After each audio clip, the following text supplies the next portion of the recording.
سے چلے گئے اور بعد میں ان کا کوئی فاتحہ پڑھنے والا نہیں رہا، اور بالاخص ان 5 روزہ مجالس کے انعقاد میں جن احباب نے جس حوالے سے بھی حصہ ملایا ہے، اور ہمارے پیارے مولانا غضنفر شمسی صاحب مرحوم، آج شب دفن ہے، اول شب ہے، ان کی شادی روح اور بلندی درجات کے لیے بھی ایک مرتبہ سورہ فاتحہ اور 3 بار سورہ توحید کی تلاوت فرما دیں۔ اعوذ باللہ من الشیطان الرجیم، بسم اللہ الرحمن الرحیم، الحمد للہ رب العالمین، الرحمن الرحیم، مالک یوم الدین، ایاک نعبد و ایاک نستعین، اہدنا الصراط المستقیم، صراط الذین انعمت علیہم غیر المغضوب علیہم ولا الضالین۔ بسم اللہ الرحمن الرحیم، قل هو اللہ احد اللہ الصمد لم یلد ولم یولد ولم یکن له کفوا احد۔ بسم اللہ الرحمن الرحیم، قل هو اللہ احد اللہ الصمد لم یلد ولم یولد ولم یکن له کفوا احد۔ بسم اللہ الرحمن الرحیم، قل هو اللہ احد اللہ الصمد لم یلد ولم یولد ولم یکن له کفوا احد۔ اللهم اغفر للمؤمنین والمؤمنات والمسلمین والمسلمات الاحیاء منهم والاموات، اللهم تابع بیننا وبینهم بالخیرات انک مجیب الدعوات انک علی کل شیء قدیر وانت بالاجابۃ حق جدیر۔ اللهم صل علی محمد وعلی محمد صلوات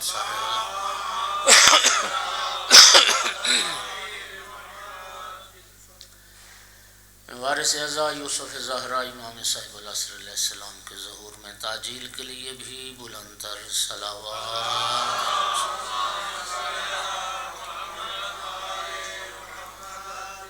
اعوذ باللہ من الشیطان اللعین الرجیم، بسم اللہ الرحمن الرحیم، الحمد للہ رب العالمین والعاقبۃ للمتقین والجنة للمؤمنین والنار للمنافقین، الحمد للہ الذی جعلنا من المتمسکین بولایت علی بن ابی طالب واولاده المعصومین،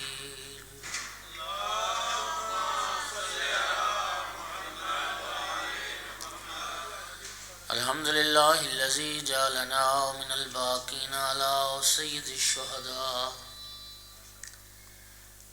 واصحابہ واہل بیتہ مظلومین، الصلاۃ والسلام والتحیۃ والاکرام علی رسولہ الکریم شفیع المذنبین انیس الغریبین ورحمۃ للعالمین،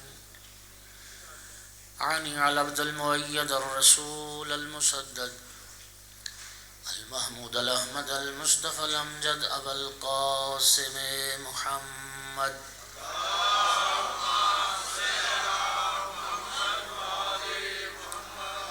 ثم الصلاة والسلام والتحیۃ والاکرام علی آلہ الطیبین الطاہرین المعصومین المنتجبین المنتخبین المظلومین، واللعنة الدائمة على أعدائهم ملعونين يوم عداوتهم إلى قيام يوم الدين وبعد يوم الدين، أما بعد، فقال سبحانه وتعالى في كتابه المجيد، بسم الله الرحمن الرحيم، وما خلقت الجن والإنس إلا ليعبدون، صلوات۔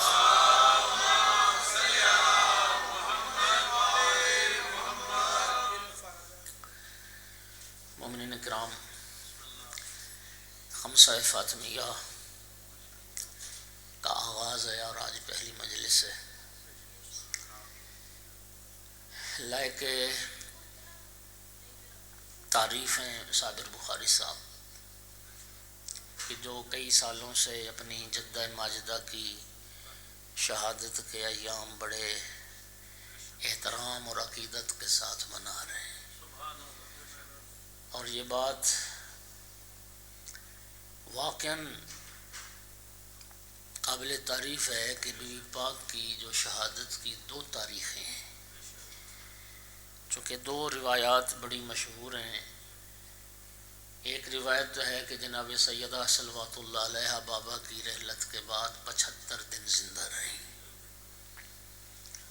اور ایک روایت ہے کہ اپنے بابا کی رحلت کے بعد 95 دن زندہ رہیں۔ تو وہ جو 75 دن والی روایت ہے، اس روایت کے اعتبار سے 13 جمادی الاول بی بی پاک کی شہادت کی تاریخ ہے، اور 95 دن والی روایت کے مطابق 3 جمادی الثانی یہ بی بی پاک کی شہادت کی تاریخ ہے، اور یہ سید بزرگوار اپنی جدہ ماجدہ کی شہادت کی دونوں تاریخوں پر عزاداری قائم کرتے ہیں۔ اللہ تعالیٰ سید کی توفیقات میں اضافہ فرمائے، انہیں آئندہ دکھوں سے محفوظ فرمائے۔ ان کے بھائی، ان کے درینہ دوست ساتھی مجھے بتا رہے تھے سابقہ سالوں میں شمسی صاحب ہر خمسے میں ہوتے تھے اور خدمت گار ہوتے تھے، تو ایک درینہ ساتھی ان کے بچھڑ گئے۔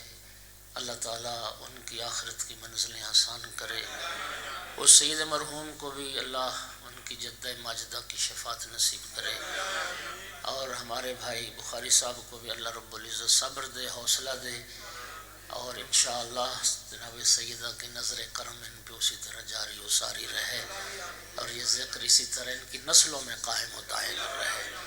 اللہ تعالیٰ ان کے ادارے کو اور ان کے جتنے زیر انتظام ادارے چل رہے ہیں، اللہ پاک سب کو قائم و دائم رکھے، اور آپ لوگ بھی خوش نصیب ہیں جو ہر سال ایام فاطمہ میں فرش عزا کی زینت بنتے ہیں۔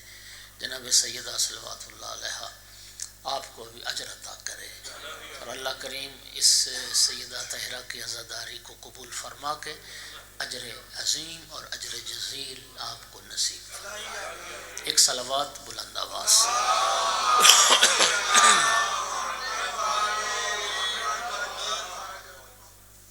سامعین گرامی قدر، میں نے قرآن پاک کی ایک معروف آیت مجیدہ جو آپ نے بطفیل مجالس ہزاروں بار سنی ہے، تلاوت کی ہے، اور یہ آیت اس لحاظ سے بڑی اہم ہے۔ اس آیت میں اللہ رب العزت نے انسان اور جن کی غرض خلقت کو بیان فرمایا کہ میں نے جن کو اور انسان کو پیدا کیوں کیا۔ تو ہم جو انسان ہیں تو پھر ہمیں یہ معلوم ہونا چاہیے نا کہ ہمیں کیوں پیدا کیا گیا، ہمارے دنیا میں آنے کی غرض کیا ہے۔ یہ کھا لینا اور پی لینا اور سو جانا اور خواہشات جو ہیں جنسی پوری کر لینا، اور یہ کام جانوروں کے اور ہمارے مشترکہ ہیں۔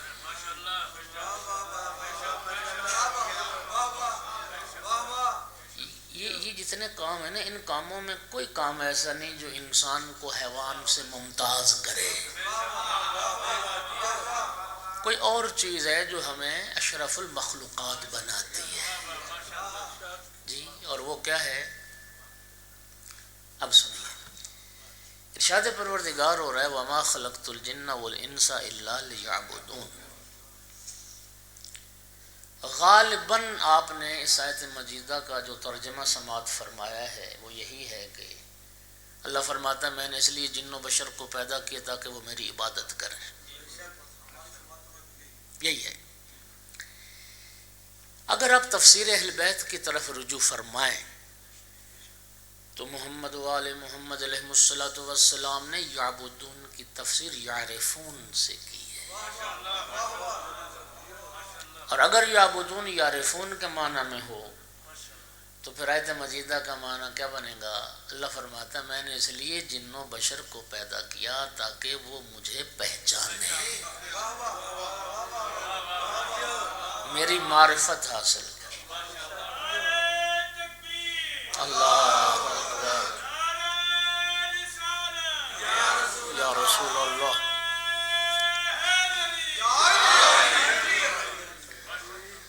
معرفت رب اور معرفت پروردگار یہ ہے غرض خلقت۔ اور اب یہ تو آیت پڑھی، اب اس آیت کی تائید میں وہ معروف حدیث قدسی پڑھنے لگا۔ آپ جانتے ہیں حدیث قدسی بھی اللہ کا کلام ہے، قرآن مجید بھی اللہ کا کلام ہے۔ فرق کیا ہے؟ دو تین فرق علماء نے بیان فرمائے ہیں۔ پہلا فرق تو یہ ہے، قرآن مجید وہ کلام الہی ہے جو معجزہ بن کر آیا ہے۔ اللہ کریم کا چیلنج ہے قرآن میں، قیامت تک کے لیے، اے جن و بشر، اگر تم یہ کہتے ہو کہ یہ اللہ کی طرف سے نازل نہیں ہوا، فاتو بصورت من مثلہ، تو پھر اس قرآن کی صورت جیسی ایک صورت تو بنا کے لے آؤ۔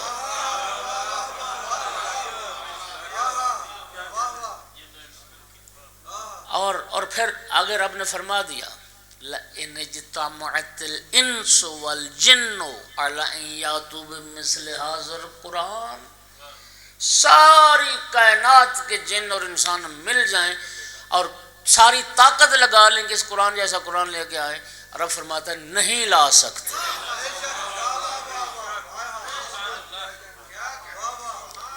تو یہ قرآن پاک معجزہ ہے۔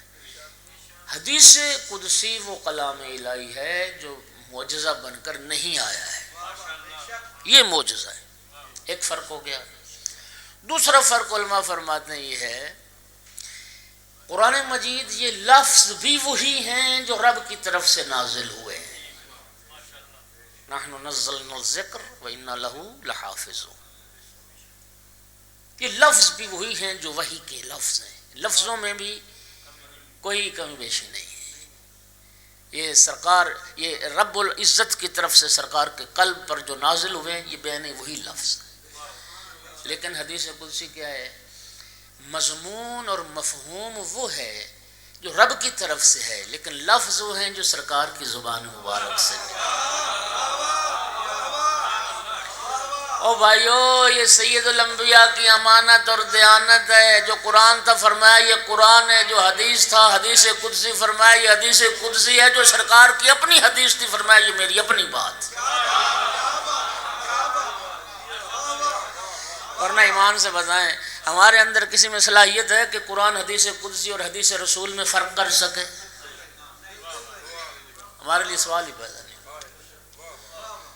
حدیث قدسی پڑھنے لگا، ارشاد پروردگار، بڑی معروف حدیث قدسی، کنت کنزا مخفیا فاحببت ان اعرف فخلقت الخلق کی اعرف۔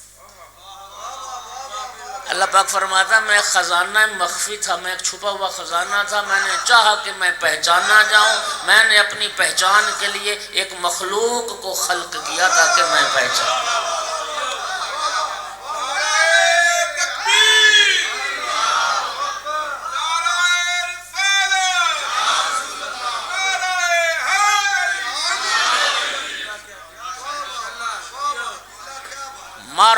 معرفت رب یہ ہے جن و انس کی غرض خلقت، رب کو پہچانا، اللہ کی معرفت حاصل۔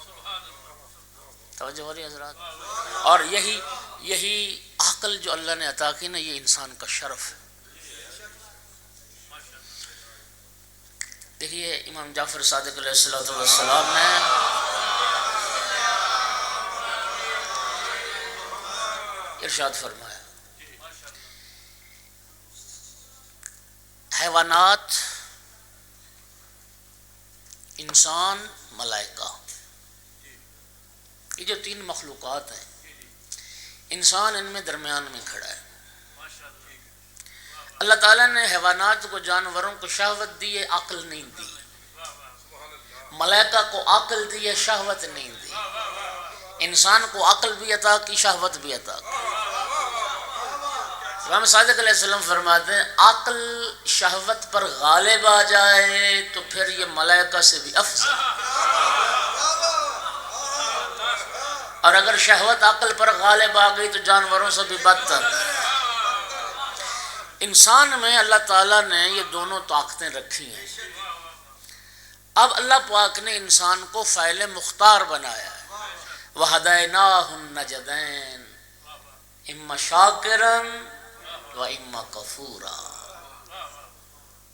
اللہ فرماتا ہم نے دونوں راستے بتا دیے، عقل بھی دے دی ہے، انبیاء بھی بھیج دیے ہیں، قرآن بھی آ گیا، ائمہ بھی آ گئے، ہادیان برحق بھی آ گئے، ساتھ شیطانی قوتیں بھی ہیں، شر اور خیر دونوں راستے دکھا دیے۔ اب اس کا اپنا اختیار ہے، خیر کے راستے کو اختیار کرتا ہے جو شر کے راستے۔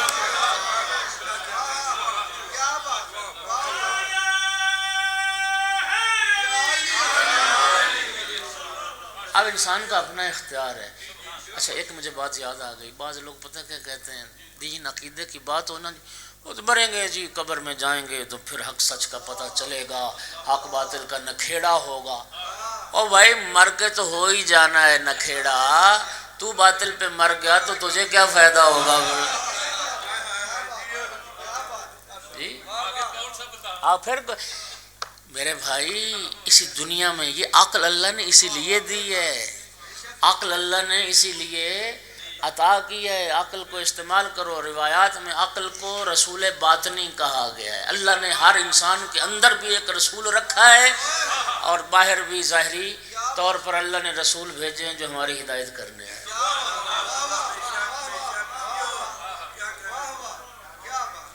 اصل چیز تو عقل ہے۔ چھٹے امام کے پاس ایک بندہ آیا، بڑی خوبصورت حدیث ہے۔ ایک بندے کی مولا کے سامنے بڑی تعریف کرنے لگے، فلان من دینہ قضا و فضلہ قضا و عبادتہ قضا۔ بولا فلاں بندہ کیا بات ہے، بڑا نمازی، بڑا روزے دار، بڑا ہی دیندار، بڑا ہی۔ امام علیہ السلام نے فرمایا ساری باتیں چھوڑ، یہ بتا کیف عقلہ و معرفتہ، اس کی عقل و معرفت کیسی ہے؟ مولا یہ تو مجھے پتہ نہیں۔ فرمایا یاد رکھو انسان کی فضیلت کا جو معیار ہے نا وہ عقل و معرفت ہے۔ وہ کیا ہے؟ جتنی اس کی عقل و معرفت ہے اتنا ہی وہ انسان قیمتی ہے، اتنا ہی وہ انسان بلند ہے۔ معرفت دیکھو، معرفت۔ اور اگلی بات بھی ذرا سنیں غور سے، نبی کریم نے یہ جو کہا جاتا ہے نا آخرت میں پتہ چلے گا، نہیں، دنیا میں واضح کر دیا رسول۔ انبیاء آئے کیوں؟ یہ راستہ تو بتانے آئے، اور اگر انبیاء نے راستہ نہیں بتایا تو پھر انبیاء نے اپنا فریضہ ادا ہی نہیں، اور ہر نبی اپنا فریضہ ادا کر کے دنیا سے گیا ہے۔ میں یہ حدیث نہ کوشش کر کے پڑھتا ہوں اکثر، اگر اہل سنت بھائیوں کے معتبر منابع میں یہ حدیث موجود نہ ہو تو میں مجرم، اور اگر علماء اہل سنت نے اس کو معتبر نہ قرار دیا ہو تب بھی میں مجرم۔ صحیح السند حدیث، حضرت عمار یاسر رضی اللہ تعالی عنہ، نبی کریم نے جناب عمار یاسر کو خطاب کر کے فرمایا تھا، یا عمار اذا رأیت علیا قد سلک وادیا وسلک الناس وادیا غیرہ فاسلک مع علی ودع الناس۔ سرکار نے فرمایا تھا عمار یاسر اگر زندگی میں کبھی یہ دیکھنا ساری اولاد آدم ایک راستے پر چل رہی ہو، علی تنہا دوسرے راستے پر،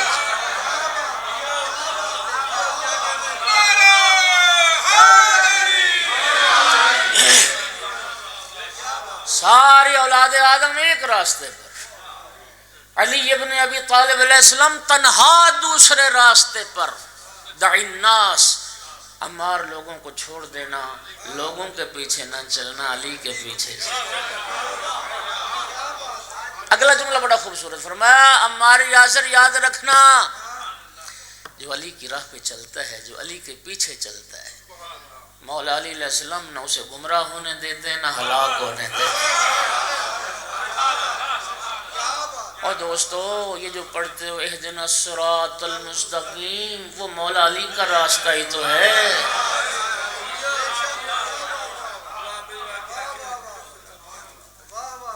اچھا ایک اور بات سنیں، یہ جو بعض حروف مقطعات جانتے ہیں نا؟ بعض صورتوں کے شروع میں جو حروف مقطعات ہیں، الف لام میم تا سین میم یاسین، یہ حروف مقطعات، قاف ہا یا عین، یہ کیا ہے؟ یہ سنیے ذرا، یہ قیامت تک کے لیے رب کریم کا چیلنج ہے۔ تم نے تو کہہ دیا تھا قرآن کافی ہے، ذرا یہ تو بتاؤ قرآن کیا کہہ رہا ہے۔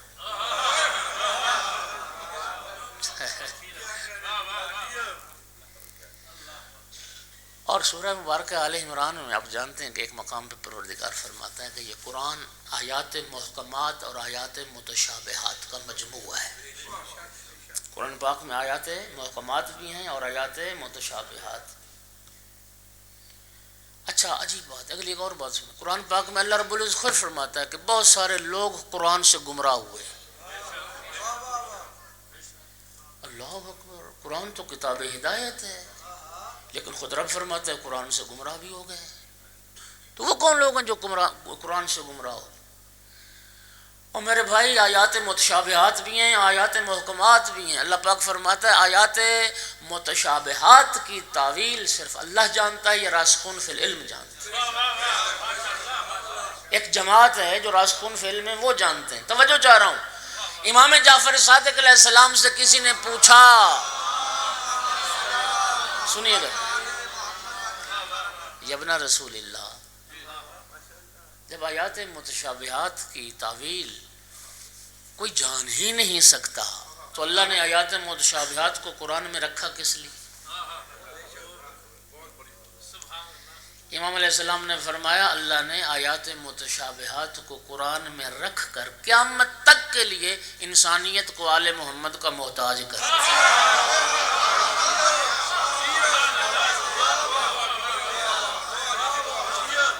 تاکہ دنیا آل محمد کی محتاج رہے۔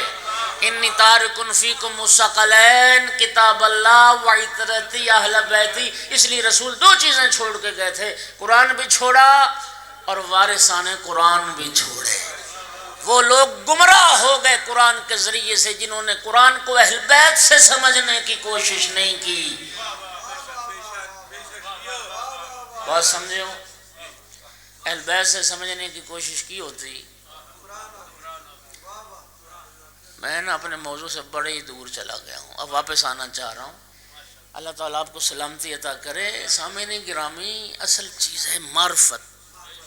معرفت انسان کی قدر و قیمت کا جو معیار ہے وہ بھی معرفت ہے۔ تمہاری عبادات کی قدر و قیمت کا معیار بھی معرفت۔ یہ نماز، یہ روزے، یہ حج، یہ زکوٰۃ، یہ خمس، اس کی ذاتی طور پر کوئی حیثیت نہیں۔ میں زیادہ سائنس نہیں جانتا، لیکن ایک قانون بڑا عام سا ہے، وہ ہر بندہ ہی جانتا ہے۔ ایک ہے گریوٹی کا قانون، ایسے ہی نہیں کہ کشش ثقل کا جو قانون ہے، کیا وجہ ہے؟ سیب گرتا ہے تو نیچے آتا، اوپر کیوں نہیں جاتا؟ تو زمین کھینچتی ہے، اس میں کشش ہے۔ اچھا، اس جو کشش ثقل کا مرکز ہے، اس سے چیز جتنی دور ہوتی جائے گی نا، وہ ہلکی ہوتی جائے گی۔ یہ بات بھی واضح سی، اتنی سائنس تو پڑھی ہے سب نے۔ جتنی گہرائی میں چلے جاؤ گے اتنا وزن زیادہ ہوتا جائے گا، ٹھیک ہے؟ اس کا معنی یہ ہے کہ چیزوں کا ذاتی کوئی وزن نہیں ہے، وزن ہے اس چیز کا، وزن کا معیار وہ مرکز کے جو شے جتنی قریب اتنا وزن زیادہ۔ ایک چیز ایک کلو کی ہے نا، اگر 1 کلو کی آپ اوپر چلے جائیں، خلا میں جب چلے جائیں گے تو بے وزن ہو جائے گا، بے وزن ہو جائے گی، اس کا وزن ختم ہو جائے گا۔ آپ نکل گئے، اس مدار سے نکل گئے، بہت گہرائی میں چلے جاؤ گے 1 کلو 5 کلو ہو جائے گا۔ سامعین گرامی، عبادات کے لیے جو چیز مرکز کشش سے ثقل ہے وہ اللہ کی معرفت ہے، وہ محمد و آل محمد کی معرفت ہے۔ معرفت ہو، توجہ، معرفت ہو نا، معرفت کے ساتھ عمل. اچھا یہ جو سرکار کی حدیث ہے، ایک اور حدیث سنیں. الجاہل المتعبد کا حمار الطاحونہ، جاہل عبادت گزار چکی کے اس گدھے کی مانند ہے جس کی آنکھوں پہ پٹی باندھ دی گئی ہے اور اس کا کام ہے چکر کاٹتے رہے. جی معرفت ہے نہیں، جس کی عبادت اس کی معرفت ہے نہیں، اور وہ سجدے پہ سجدے کیا جا رہا. وہ ہمارے ایک سرائیکی بیلٹ کے خطیب تھے، افضل امیر افضل راکٹ. یوٹیوب پہ ان کے پاس مجالس پڑی ہے، بڑی خوبصورت ان کا اپنا ایک انداز پیور سرائیکی میں. ہاں جی وہ کہتا تھا مولا علی کی محبت نہیں، مسلح کھا چھوڑ. ان کا ایک انداز تھا، مسلح کھا جا تو تجھے کوئی فائدہ ہونے والا نہیں ہے. دیکھیے اصل چیز ہے معرفت. اصل چیز کیا ہے؟ معرفت. سرکار کی جو حدیث پڑھی وہ کیا ہے؟ پرانے زمانے، اب زمانہ جدید ہو گیا. چکیاں جو پرانے ہوتے تھے، خراس کہتے تھے ہم، ایسے نا جی. تو کیسے ہوتے تھے؟ اب بچوں کو تو خیر یہ تو نئی نسل ہے، انہیں تو پتہ ہی نہیں ہے. وہ ایک بیگ باندھ دیتے تھے، آنکھوں پہ پٹی، وہ چکر کاٹتے رہتے، مشین چلتی رہتی، آٹا پیسا جاتا تھا.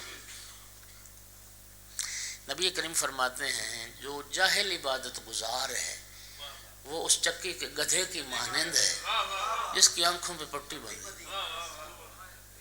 پٹی بندھی. بھائی جان اگر معرفت ہو، معرفت کے ساتھ معمولی سا عمل بھی بہت وزنی ہو جائے گا.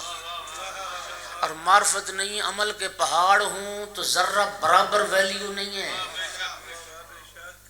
اب تمہیں یہ حدیث سمجھ آ گئی، یہ سارا مقدمہ اس حدیث کو سمجھانے کے لیے. اب تمہیں سمجھ آ جائے گا کہ یہ جو رسول اللہ نے فرمایا تھا ضربت علی یوم الخندق افضل من عبادت الثقلین.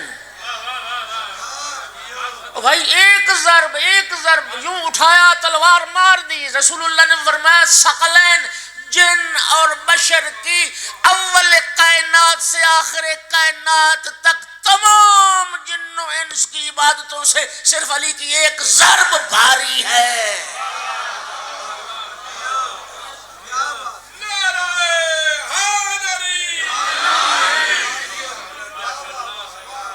یہ کیوں؟ بھائی جان صرف مولا امیر المومنین علیہ السلام کی ضرب نہیں، علی جیسے عارف کی ضرب، مولا علی جیسے صاحب معرفت کی ضرب ہے جو ثقلین کی بندگی سے بھاری. خدا رحمت نازل کرے امام خمینی کی قبر پر. انہوں نے ایک بڑے خوبصورت جملہ فرمایا، پڑھ لیں، ان کی کتاب میں لکھا ہوا ہے. کہتے ہیں کہ رسول اللہ کے علاوہ نبی پاک کو ایک طرف رکھ دو، سید الانبیاء کو، باقی ساری کائنات کے انبیاء، اوصیاء، جن، بشر، ساری کائنات مل کے بھی مولا علی جیسی ایک تکبیرۃ الاحرام نہیں کہہ سکتی.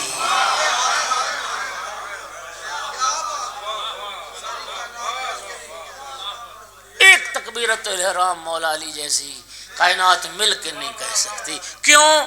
اس لیے نہ کوئی اس درجہ معرفت پر ہو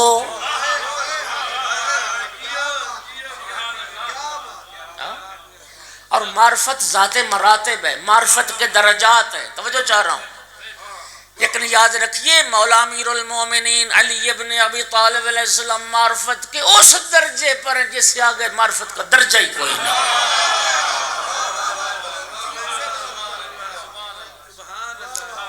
خدا کا نے فرمایا لو کشف الغطا مزددت یقینا، سارے حجابات علی کی نگاہوں کے سامنے سے ہٹ جائیں، میرے یقین میں اضافہ نہ ہو.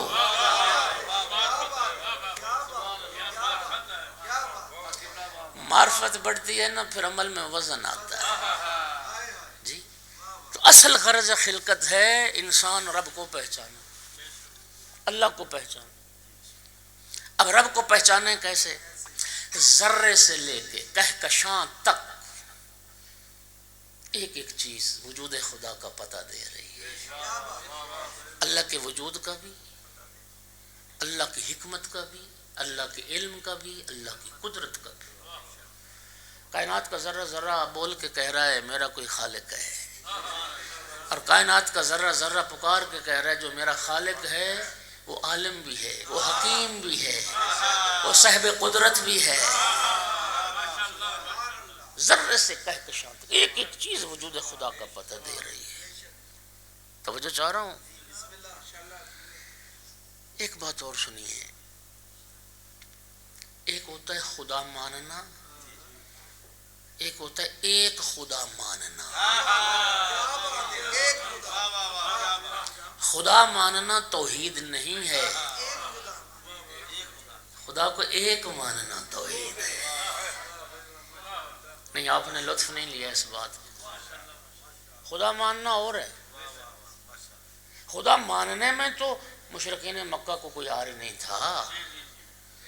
آپ قرآن میں پڑھ لیں آیات تین آیات۔ میرا محبوب، اللہ پاک فرمائے، میرا محبوب مشرکین سے پوچھو من خلق السماوات والارض، زمین و آسمان کو کس نے پیدا کیا؟ لَيَقُولُنَّ اللَّهُ، اللہ فرماتا ہے یہ سارے کافر اور مشرک ضرور بر ضرور کہیں گے زمین و آسمان کو پیدا کرنے والا اللہ ہے۔ اس زمین و آسمان کا خالق اللہ کو مان رہے ہیں۔ دوسرے مقام پہ آیت خالقہن العزیز الحکیم، اس کو غالب بھی مان رہے ہیں، صاحب حکمت بھی مان رہے ہیں، اللہ کو مان رہے ہیں، پھر بھی مشرک۔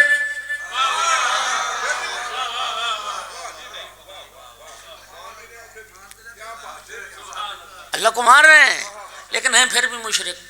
تو مشرک کیوں ہیں؟ اللہ کے ماننے سے بندہ توحید پرست نہیں ہوتا، صرف اللہ کو ماننے سے توحید پرست۔ وہ 360 کو بھی مانتے تھے، ایک محمد کو بھی مان لیا، 361 ہو گئے۔ سرکار نے کیا فرمایا؟ قولوا لا الہ الا اللہ تفلحوا۔ پہلے جھوٹوں کا انکار کرو، پہلے کہو کوئی معبود نہیں، کوئی لائق عبادت نہیں، سب جھوٹے معبودوں کی پہلے نفی کرو، پھر کہو ہاں اللہ ہے جو لائق عبادت ہے، پھر توحید پرست بنو گے۔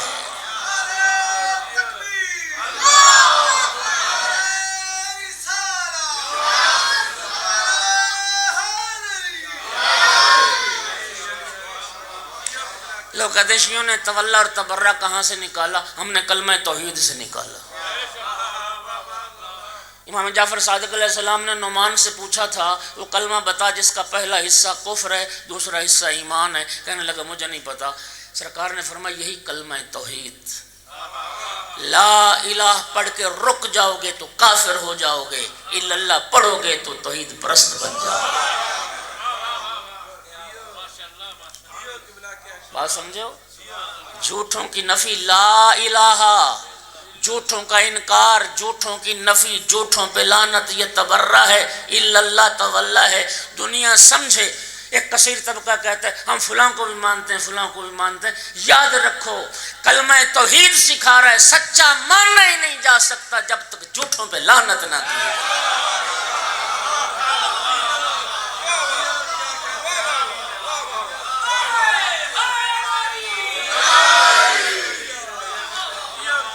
فَمَن يَكْفُرْ بِالطَّاغُوتِ وَيُؤْمِن بِاللَّهِ فَقَدِ اسْتَمْسَكَ بِالْعُرْوَةِ الْوُثْقَىٰ۔ اللہ پاک نے کیا فرمایا؟ پہلے طاغوت کا انکار کر، طاغوت کا انکار پہلے، یؤمن باللہ اللہ پر ایمان بعد۔ جو پہلے طاغوت کا انکار کرے اور پھر اللہ پر ایمان لائے، فَقَدِ اسْتَمْسَكَ بِالْعُرْوَةِ الْوُثْقَىٰ، اللہ فرماتا ہے اسی نے مضبوط سہارے کو پکڑ لیا۔ تو دوستو ذرے سے کہکشاں تک ایک ایک چیز اللہ کی معرفت کا پتہ دے رہی، لیکن خداوند عالم نے جو 5 تن خلق فرمائے، اللہ پاک فرماتا ہے یہ 5 ہستیاں میں نے صرف اپنی معرفت کے لیے خلق کی۔ یہ 5 تن پاک اللہ کی معرفت کروانے آئے۔ ایک جملہ اور کہہ دوں، موجودہ حالات کے پیش نظر 5 تن خود کو رب کہلوانے نہیں آئے، رب کو رب منوانے آئے۔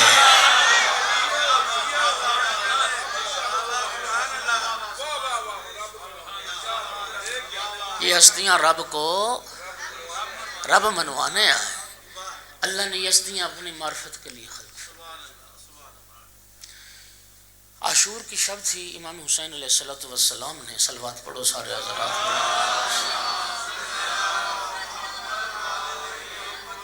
گھبرا تو نہیں رہے؟ امام حسین علیہ السلام نے اپنے اصحاب کو خیمے میں جمع فرما کے خطبہ ارشاد فرمایا. اس خطبے کا ایک اقتباس سنانا چاہتا ہوں. اپنے ساتھیوں کو خطاب کر کے میرے آقا نے فرمایا، جن لفظوں سے خطاب کیا لفظ بھی کیا خوبصورت لفظ. فرمایا یا بنی الکرام، اے شریف زادو، اے کریم لوگوں کی اولاد، ما خلق اللہ العباد الا لیعرفوا. اے شریف زادو، اللہ نے اس لیے بندوں کو خلق فرمایا تاکہ بندے اپنے رب کو پہچانیں. سرزمین کربلا درس معرفت توحید. اے کریم لوگوں کی اولاد، اللہ نے اس لیے بندوں کو پیدا کیا تھا کہ بندے اپنے رب کو پہچانیں. وَإِذَا عَرَفُوهُ عَبَدُوهُ. کیا خوبصورت جملہ مولا حسین علیہ السلام. فرمایا پھر بندے جب اللہ کی معرفت حاصل کر لیں گے تو پھر اللہ کی عبادت بھی کریں. لطف لو، امام حسین علیہ السلام نے عبادت خدا کو نتیجہ معرفت خدا قرار دیا ہے. اللہ کی عبادت وہ کرے گا جسے اللہ کی معرفت ہو جائے گی. جسے معرفت رب ہی نہ ہو وہ کیا جانے کہ سجدہ خالق کی لذت کیا ہے. جسے معرفت پروردگار نہ ہو وہ رسول اللہ کے اس فرمان کو کیا سمجھے جو رسول اللہ نے فرمایا تھا کہ نماز میں محمد کی آنکھوں کی ٹھنڈک ہے. جسے معرفت رب نہ ہو وہ امام حسین علیہ السلام کے اس جملے کو کیا سمجھے جو سالار شہیدان نے فرمایا تھا، میرا اللہ گواہ رہنا حسین عاشق ہے تیری نماز کا.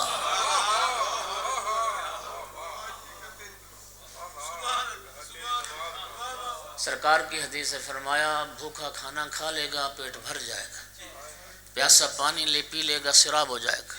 وَإِنِّي لَا أَشْبَعُ مِنَ الصَّلَاةِ. میں محمد کا جی کبھی نماز سے بھرتا ہی نہیں.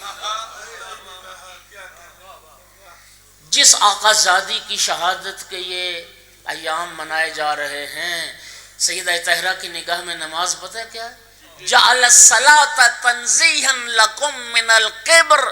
بی بی پاک نے اپنے خطبہ فدق میں فرمایا تھا اللہ نے نماز کو صرف اس لیے واجب کیا تاکہ تم تکبر سے بچ جاؤ. تکبر سے بچنے کے لیے اللہ نے نماز کو واجب کیا. معلوم ہوا سیدہ طاہرہ کی نگاہ میں وہ بندہ متکبر ہے جو بے نماز ہے، اور جو متکبر ہے اس کے لیے رب نے لعنت قرار دی.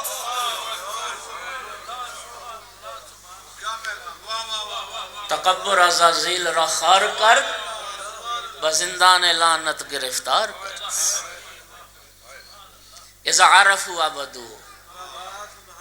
ظاہر ہے آپ اہل ایمان ہیں، دل تو مطلب تکلیف میں آتا ہے نا کہ جب ایک عزادار ہو مولا حسین علیہ السلام کا، حبدار ہو آقا امیر المومنین علیہ السلام کا، اہل آل رسول کا، اور بے نماز ہو، تکلیف تو ہوتی ہے.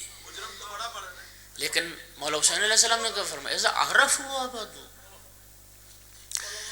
جو اللہ کو جس کو اللہ کی معرفت ہو جائے گی وہ اللہ کی عبادت بھی کرے گا. اگلا جملہ سنیے، وَإِذَا عَبَدُوهُ اسْتَغْنَوْا بِعِبَادَةِ رَبِّهِ عَنْ عِبَادَةِ غَيْرِهِ. پھر انسان جب اللہ کی عبادت کر لے گا غیر اللہ کی عبادت سے بے نیاز ہو جائے گا. اللہ اکبر. آپ نے لطف لیا اس جملے کا؟ وہ جو شاعر مشرق نے ایک شعر کہا نا، میں سمجھتا ہوں مولا حسین علیہ السلام کے اسی جملے کو اس اقبال نے نظم کیا. اقبال کہتا ہے وہ ایک سجدہ جسے تو گراں سمجھتا ہے، ہزار سجدوں سے دیتا ہے آدمی کو نجات.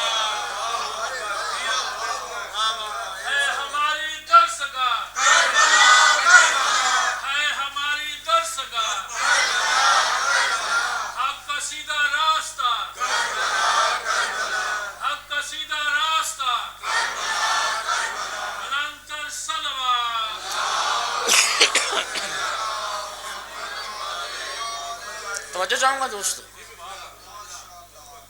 اذا عبدوہ استغنوا بعبادت ربہ عن عبادت غیرہ. پھر انسان جب اللہ کی عبادت کر لے گا غیر اللہ کی عبادت سے قدردان بیٹھے ہو. مولا حسین علیہ السلام کے اس فرمان کا معنی یہ ہے کہ جو سر خدا کی بارگاہ میں جھکتا ہے وہ کسی غیر کے آگے نہیں جھکتا، اور جو سر خدا کے آگے نہیں جھکتا وہ ہر کسی کے آگے جھکتا. حضرت یوسف علیہ السلام جب زندان میں تھے، نبی خدا جب زندان میں تھے تو اپنے قیدی ساتھیوں کو درس توحید دے رہے تھے، اور استدلال کیا خوبصورت کیا جناب یوسف علیہ السلام. یا صاحب السجن، اے میرے قیدی ساتھیوں، ارباب متفرقون خیر ام اللہ الواحد القہار.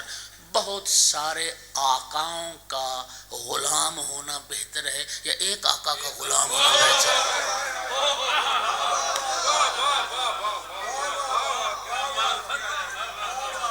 ایک رب کا عبد ہونا بہتر ہے جی. انسان جو سر خدا کی بارگاہ میں جھکتا ہے وہ غیر کے آگے، اور جو خدا کے آگے نہیں جھکتا وہ ہر کسی کے آگے. اگلا جملہ کہتا ہوں پھر سنو، اللہ کی بارگاہ میں جھکنے والا سر کٹ سکتا ہے، غیر کے آگے جھک نہیں سکتا. اور اگلا جملہ کہتا ہوں، اللہ کی بارگاہ میں جھکنے والا سر کٹ کے بھی سر بلند رہتا ہے، جھکنے نہیں پاتا.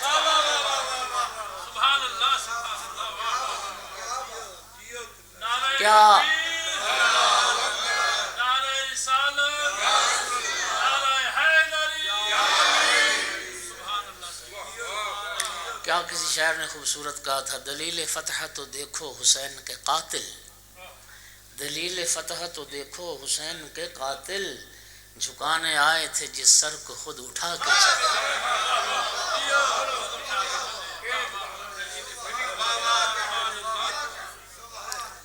جھکانے آئے تھے جس سر کو خود اٹھا کے چلے. آپ تھوڑی سی زحمت کریں گے، تھوڑا سا قریب ہو جائیں تاکہ بعد والوں کو آسانی ہو. ایک صلوات پڑھ دیں سارے بلند آواز سے.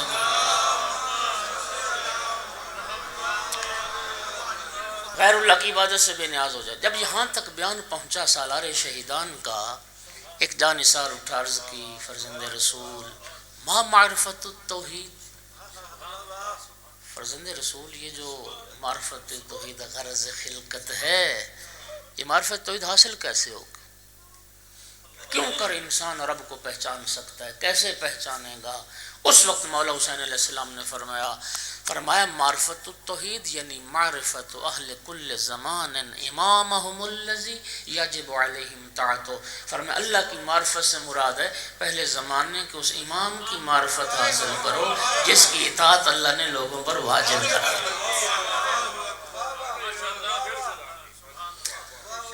امام شناسی خدا شناسی کا ذریعہ ہے، معرفت امام اللہ کی معرفت کا ذریعہ ہے. نبی کریم صلی اللہ علیہ وآلہ وسلم کی وہ معروف حدیث جو نص سری کی حیثیت رکھتی، مولا امیر المومنین کو خطاب کر کے کیا فرمایا تھا سرکار نے؟ یا علی من عرفک فقد عرفنی ومن عرفنی فقد عرف اللہ. اے علی جو تجھے پہچانے گا وہی مجھے پہچانے گا، جو مجھے پہچانے گا وہی اللہ کو پہچانے گا. امام شناسی خدا شناسی کا ذریعہ ہے، معرفت امام معرفت خدا. زیارت جامع کبیرہ جو معرفت امامت کا انسائکلوپیڈیا ہے، اس زیارت جامع کبیرہ میں امام علی نقی علیہ السلام کی تعلیم کردہ زیارت اور ہر معصوم کی ولادت و شہادت پہ پڑھنے کا حکم ہے، اور افضل ترین زیارت وہ زیارت جامع کبیرہ، یہ معصوم کی تعلیم کردہ زیارت ہے. اس میں کیا جملے امام علی نقی علیہ السلام کے، امام علی نقی علیہ السلام فرماتے ہیں من اراد اللہ بادہ بکم، جو خدا تک پہنچنا چاہتا ہے وہ آل محمد تک پہنچے. اپنے سفر معرفت توحید کو شروع کرے آل محمد کے دروازے سے، اور پھر اسی زیارت جامع کبیرہ کا جملہ السلام علی محال معرفت اللہ، میرا سلام ان ہستیوں پر جو معرفت خدا کا مقام ہے، جو معرفت خدا کا محل. تو میرے دوستو، امام شناسی خدا شناسی کا ذریعہ ہے، پنج تن کی معرفت اللہ کی معرفت کا ذریعہ ہے، صدیقہ کبریٰ کی معرفت رب کی معرفت کا ذریعہ ہے، سیدہ طاہرہ کی معرفت اللہ کی معرفت کا ذریعہ ہے۔ اور پھر اگلی بات ایک سن لو، اب میں دیکھوں گا آپ کتنی میرے ساتھ پرواز کرتے ہیں۔ معرفت توحید میں اگر اضافہ چاہتے ہو، معرفت توحید میں اضافہ حدیث معصوم سے نہیں ہوگا، دعائے معصوم سے ہوگا۔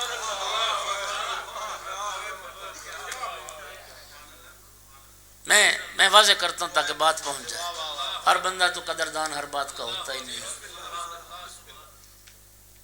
حدیث معصوم اور دعائے معصوم میں فرق کیا ہے؟ حدیث معصوم کیا ہوتی ہے؟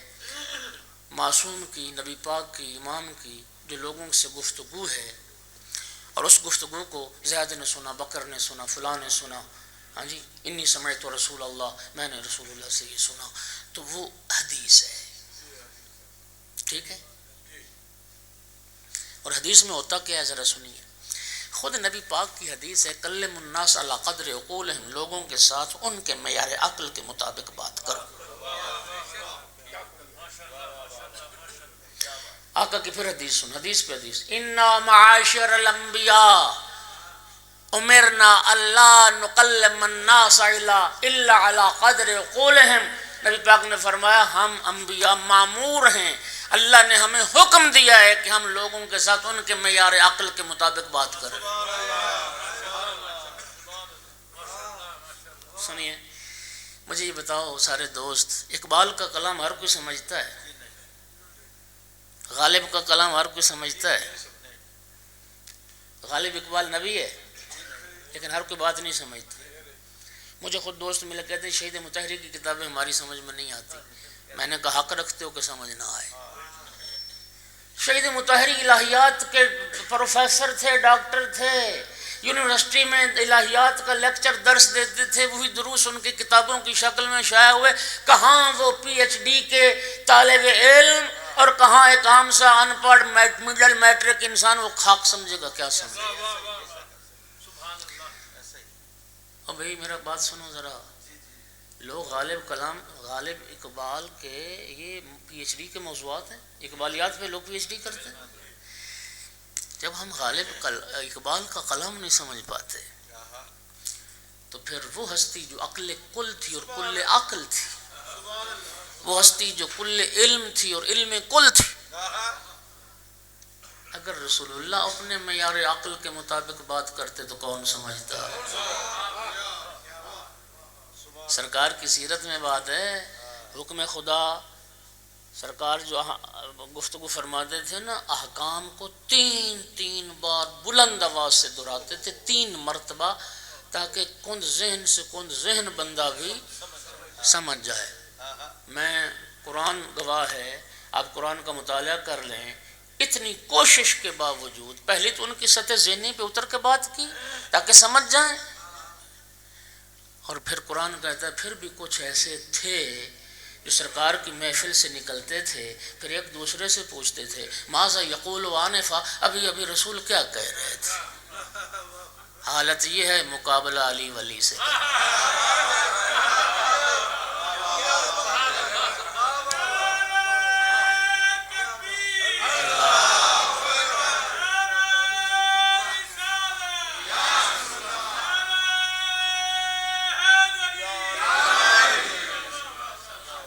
سمجھ آئی؟ اب سنیے، مولا امیر المومنین علیہ السلام نے اسی لیے فرمایا ما کلم رسول اللہ العباد بکنہ عقلہ قط، مولا علی فرماتے ہیں رسول اللہ نے اپنی پوری زندگی میں اپنے معیار عقل کے مطابق لوگوں سے بات ہی نہیں کی۔ پوری زندگی لوگوں کے ساتھ ان کے معیار عقل کے مطابق بات کی ہے، اپنے معیار عقل کے مطابق بات نہیں کی۔ اگر رسول اللہ اپنے معیار عقل کے مطابق بات کرتے، کون سمجھتا رسول اللہ کی بات کو؟ رسول اللہ نے اپنی پوری زندگی میں اپنے معیار عقل کے مطابق بات کی ہے، یا علی و زہرا سے کی ہے یا حسن و حسین سے کی ہے۔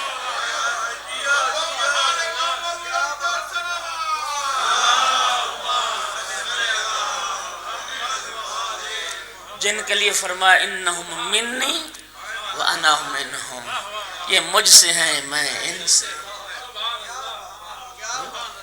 رسول اللہ کی بات کو کون سمجھتا؟ اس علم کل اور عقل کل کی بات کو کون سمجھتا؟ توجہ ہو گئی؟ دعائے معصوم میں کیا ہوتا ہے؟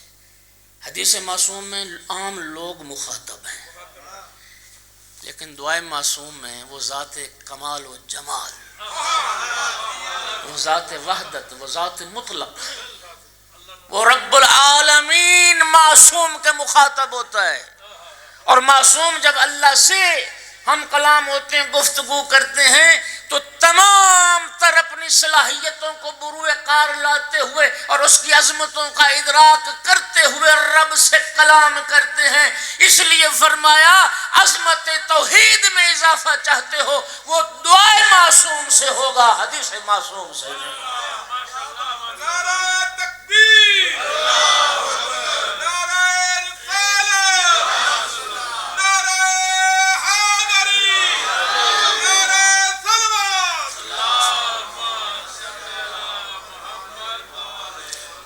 اور کیسی کیسی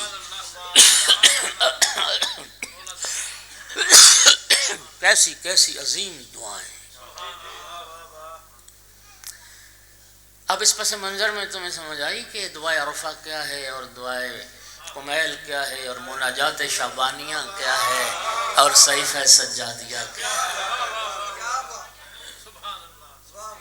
جوانو عزیزو، ایک بار کم از کم ان دعاؤں کا ترجمے کے ساتھ مطالعہ ضرور فرماؤ۔ ائمہ کی دعائیں یہ معرفت توحید کا سمندر ہیں، معرفت توحید کا سمندر، اس میں غوطہ زنی چاہو ایک بار ترجمے کے ساتھ دعاؤں کے ساتھ۔ بس میں زیادہ پڑھ گیا۔ اللہ کے دین کو بچانے کے لیے، اللہ کے دین کی حفاظت کے لیے بہن بھائی نے اکٹھا سفر شروع کیا تھا۔ 28 رجب کو یہ سفر شروع ہوا، مدینہ سے یہ سفر شروع ہوا اور کربلا ساتھ رہا، لیکن عشر عاشور جب ڈھلی بھائی کا سفر ختم ہو گیا، علی کی بیٹی کا سفر جاری رہا۔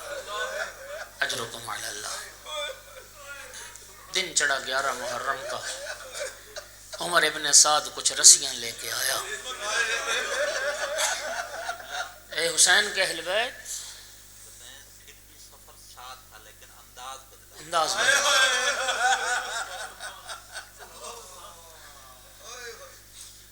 اللہ اکبر۔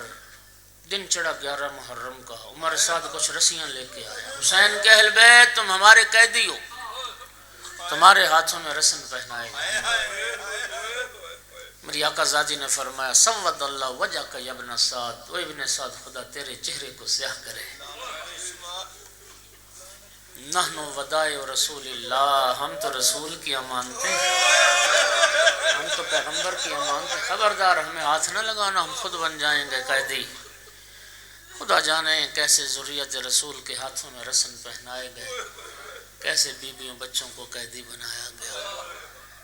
عزادارو، جب بنا لیا قیدی، اب نبی زادیوں کے لیے بے پالان اونٹ لائے گئے۔ عزادارو، میرے لیے بے پالان اونٹ پڑھ لینا آسان ہے، تمہارے لیے سن لینا آسان ہے، اس لیے کہ نہ میری بہن بیٹی کبھی بے پالان اونٹ پہ سوار ہوئی ہے، نہ تیری بہن بیٹی کبھی بے پالان اونٹ پہ سوار ہوئی ہے۔ بدترین ہے سواری اونٹ کی جس پہ پالان و محمل نہ ہوں۔ عزادارو، حضرت ابو ذر مرد تھے، رسول اللہ کے صحابی تھے۔ حاکم شام نے حضرت ابو ذر کو بے پالان اونٹ پہ سوار کر کے شام سے مدینے بھیجا تھا۔ اللہ جانتا ہے، تاریخ کہتی جب ابو ذر مدینے پہنچے تھے رانوں سے گوشت غائب تھا۔ ٹانگوں سے خون بہ رہا تھا. خدا کی قسم دل تڑپتا ہے یہ سوچ کے. اللہ اکبر. علی و بطول کی نفیس بیٹیاں اور بے پالان اونٹوں کی سواریاں. میری آقا زادی نے جناب فضہ نے سب بیویوں بچوں کو سوار کیا. باری باری بیویاں بچے سوار ہو گئے. آخر میں رہ گئیں 2 بیویاں. جناب فضہ عرض کرتی آقا زادی آئیے میں آپ کو سوار کراتی ہوں. میری آقا زادی نے فرمایا اما فضہ تمہیں میری ماں زہرا کے حق کا واسطہ آج تو سوار نہ کرا جب میں تمہیں سوار کراتی ہوں. ہو گئی جناب فضہ بھی سوار. کربل کے بن میں تنہا رہ گئی علی کی بیٹی. ناظرت یمینا و شمالا. کبھی دائیں دیکھتی تھی کبھی بائیں دیکھتی تھی. عزادارو جب کوئی سوار کرانے والا نظر نہیں آیا ایک مرتبہ فرات کا رخ کیا اور ایک جملہ فرمایا عباس اٹھ زینب کو سوار کرا. مدینے سے کربلا تک تو مجھے سوار کراتا رہا آج مجھے سوار کرانے والا کوئی نہیں. یہ جملے سنے تیرے بیمار امام نے. سید الساجدین آگے بڑھ عرض کی پھوپھی اماں کون رہ گیا سوار کرانے والا. پھوپھی اماں کس کا انتظار کر رہی ہیں؟ جو مدینے سے کربلا تک سوار کراتا رہا وہ تو فرات کے کنارے بازو کٹوا کے سو. سید الساجدین آگے بڑھے. پھوپھی اماں میں گھٹنے زمین پر ٹیکتا ہوں آپ میری پشت کا سہارا لے کے سوار ہو. بیمار کربلا نے گھٹنے زمین پر ٹیکے. میری آقا زادی بیمار بھتیجے کی پشت کا سہارا لے کے سوار ہو گئے. عزادار ظالموں نے اونٹوں کو اٹھایا. ایک خاکستری رنگ کا اونٹ تھا جو ہر اونٹ کے منہ کے ساتھ منہ لگا کے اپنی بولی میں کچھ کہتا تھا. جب یہ اونٹ بولتا تھا نا تو باقی اونٹ روتے تھے باقی جانور گریا کرتے تھے. میری آقا زادی نے جب یہ منظر دیکھا سید سجاد سے پوچھا سجاد بیٹا تو امام وقت ہے جانوروں کی بولی سمجھتا ہے.